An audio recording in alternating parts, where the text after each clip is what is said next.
நாட்டில் உள்ள 1,22,262 முதலாம் ஆண்டு மாணவர்களில் இதற்கு முன் படிக்க தெரியாமல் இருந்த 48,000 பேருக்கு இப்போது படிக்க, எழுத மற்றும் எண்ண தெரிந்திருக்கிறது. கடந்த மார்ச் மாதம் கல்வி அமைச்சினால் தொடங்கப்பட்ட தலையீட்டு திட்டத்தின் மூலம் இது சாத்தியமாகியுள்ளது. இத்திட்டம் எழுத்தறிவு சவால்களை எதிர்கொள்பவர்களை ஆதரிப்பதிலும் அவர்கள் அத்தியாவசிய திறன்களை வளர்த்துக் கொள்வதிலும் ஆசிரியர்களுக்கு உதவுவதாக கல்வி துணை தலைமை இயக்குனர் டாக்டர் ருஸ்மினி குஆமாட் கூறினார்.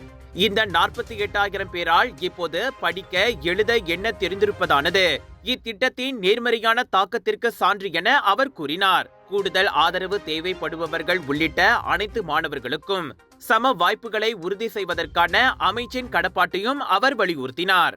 கல்வி இடைவெளியை குறைக்க ஆசிரியர்கள், பெற்றோர்கள் மற்றும் சமூகம் உட்பட அனைத்து தரப்பினரிடமிருந்தும் தொடர்ச்சியான கூட்டு முயற்சிகள் தேவை என்று ருஸ்மினி மேலும் கூறினார்.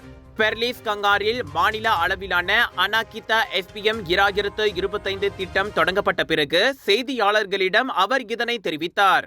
இந்த அனாகிதா திட்டமானது நாட்டின் கல்வி முறையை பொருத்தமான, அனைவரையும் அரவணைத்து செல்லும் மற்றும் போட்டித்தன்மை வாய்ந்த ஒன்றாக மாற்றுவதற்கான பரந்த முயற்சிகளின் ஒரு பகுதியாகும். எங்க வீட்ல எல்லாரும் தினமும் காலையில ரெயின் ஆயில் வெர்ஜின் கோகனட் ஆயில குடிக்கிறோம். நீங்களும் தினமும் ரெயின் ஆயில் வெர்ஜின் கோகனட் ஆயில குடிங்க. எப்பவுமே புத்துணர்ச்சியோட இருங்க.